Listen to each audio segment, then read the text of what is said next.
Hello. एक नवरा असते, एक बायको असते, म्हणजे सगळ्यांचेच नवरे तसे असतात का एकाचंच नाही. तर आपण काय करतात, नवरा खूप कष्ट करत असते, उन्हात पावसात कामाला जात असते. मग आपण पण त्यांचा विचार करायला पाहिजेत ना बाईनी. तर आपण नवऱ्याचा विचार करतात, तर नवऱ्यासाठी आपण काय करू शकतात, बिचारा खपून येते, काम करून येते.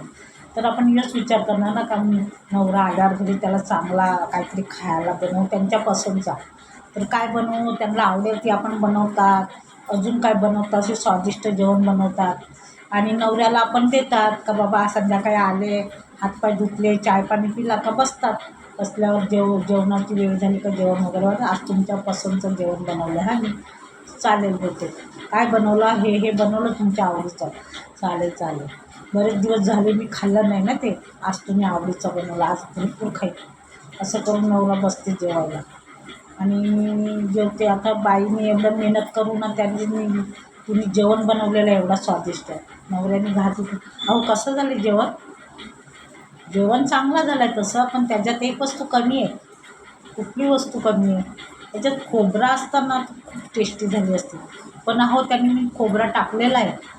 असं का, खोबरा टाकला आहे, ठीक आहे. पण अजून एक वस्तू कमी आहे.